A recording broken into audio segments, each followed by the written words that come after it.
O povo brasileiro vai ter que escolher liberdade e emprego ou escravidão e pobreza.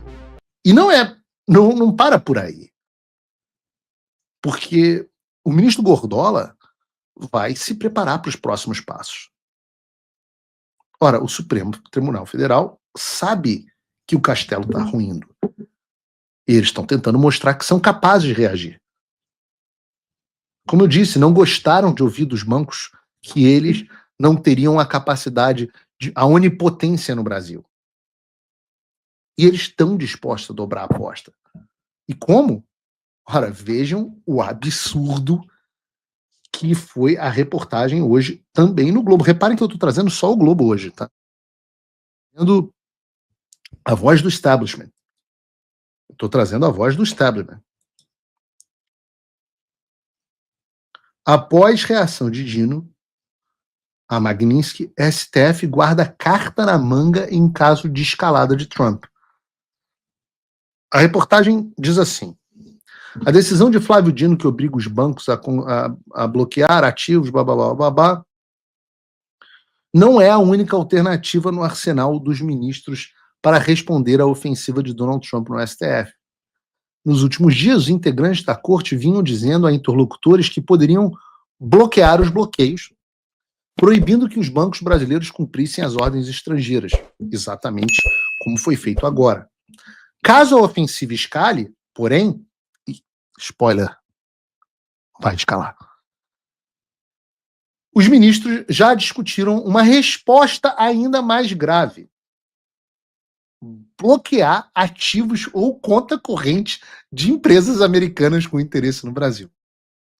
Por uma ala do Supremo Tribunal Federal, especialmente a que corre mais risco de sofrer sanções de Trump na esteira das restrições morais, é preciso mostrar aos Estados Unidos que o Supremo não está inerte e tem instrumentos para reagir. O clima interno, que já era de indignação, ficou mais acirrado depois da reunião entre os ministros e grupos de banqueiros cujos relatos foram publicados em diferentes reportagens nos últimos dias. Como informou a colunista Bela Megali, também do Globo, os ministros ficaram irritados com o vazamento dos detalhes das reuniões. Mas em conversas com a equipe da coluna, alguns deixaram claro que o que mais os irritou foi a sugestão dos banqueiros de que não havia nada a fazer senão obedecer às restrições da Magnitsky.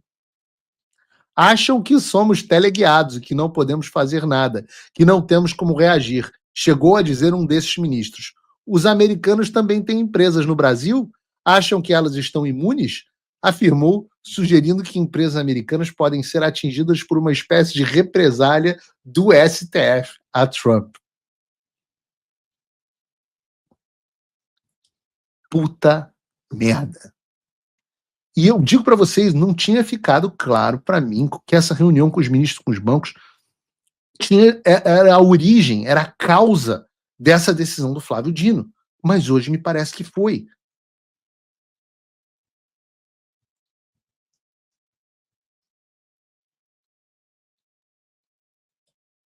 E eu tenho que dizer para vocês, eu não sei se o STF está blefando, eu confesso a vocês que não sei, mas para ver uma decisão desse tipo do Flávio Dino, que o coloca em confronto com toda a elite financeira de São Paulo, eu só posso dizer para vocês que essa está virando a trilha sonora oficial do programa, porque eles estão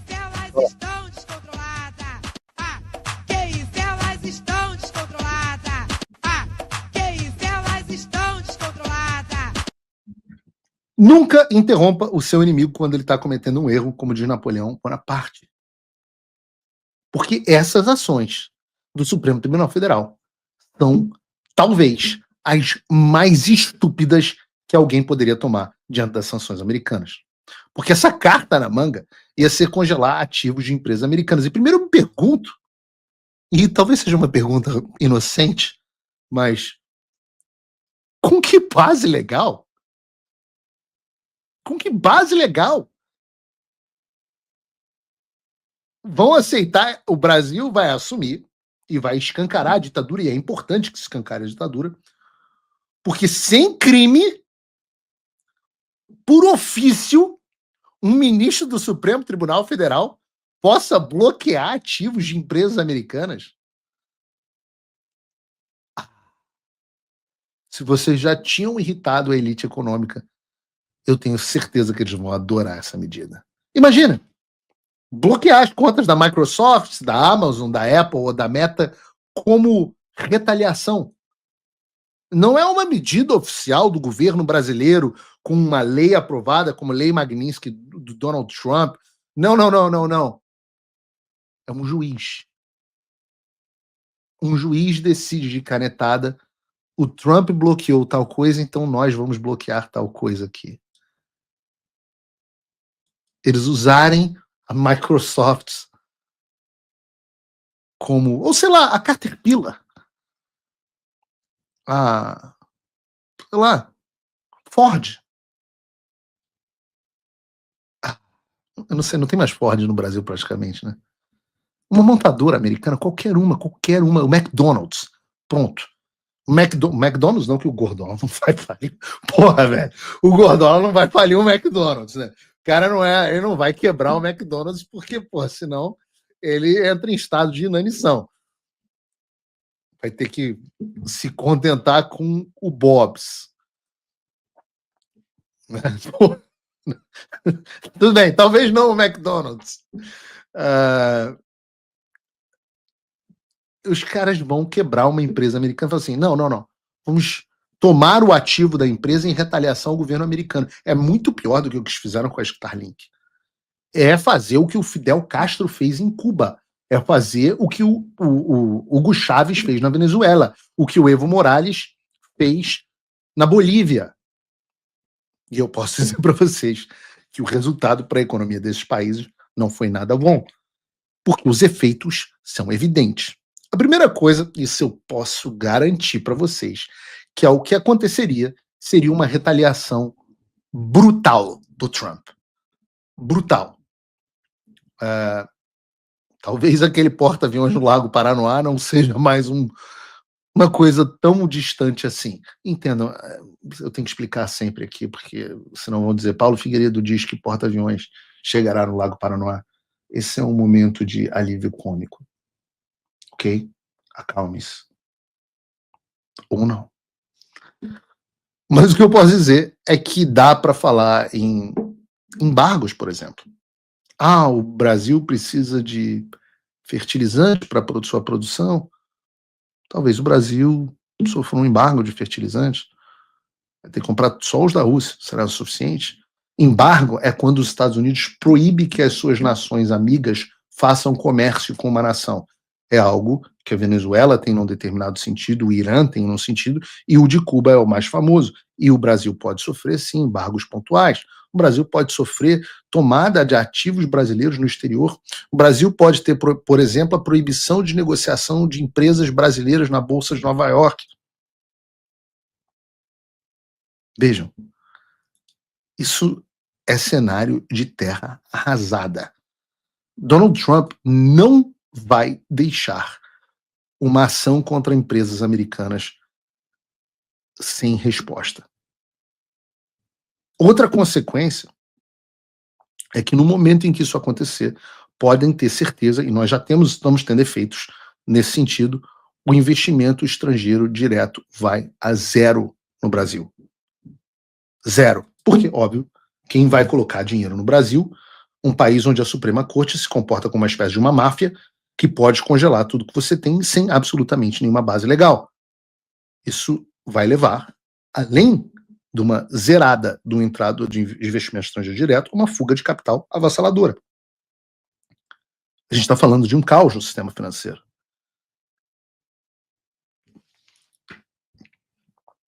Tarifas de 100% passam a se tornar uma realidade, que significa basicamente o fim de todas as exportações brasileiras para os Estados Unidos. O Brasil vai exportar para a China. Deixa eu te contar uma coisa, velhão. A China está em sérias dificuldades. E os produtos que a China compra do Brasil não são os mesmos que os Estados Unidos compram. E mais, em termos de investimento estrangeiro direto, a gente podia até pegar um gráfico, deveríamos ter botado aqui no programa. Em termos de investimento estrangeiro direto, os Estados Unidos estão muito, mas muito à frente da China em relação ao Brasil. E qual o impacto dessas medidas loucas do Gordola na economia americana? Perto de zero. Já o Brasil, por outro lado, qual é o impacto dessas medidas do Gordola no Brasil? O Brasil vai quebrar. O Brasil vai quebrar. Eu repito o que eu já venho dizendo há algum tempo. Ou a elite financeira e política percebe que vai ter que se livrar desses cânceres, ou não vai sobrar nada.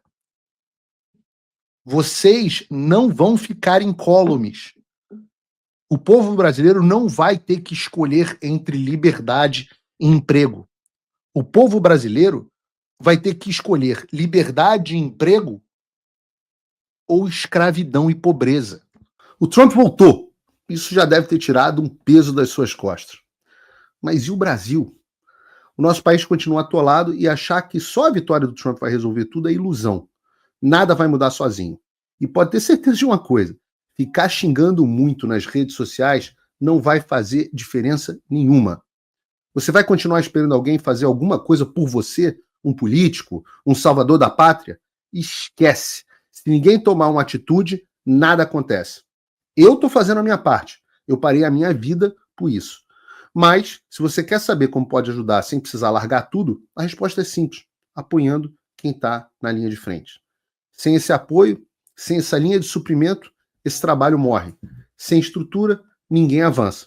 Então acessa www.paulofigueiredoshow.com/apoie e com $5 por mês você pode fazer parte disso. Se puder mais, eu recomendo, seja um patrono Gold e participe ativamente do grupo que me ajuda a pautar esse debate. O que vai definir o futuro é quem faz e não quem reclama. A escolha é sua.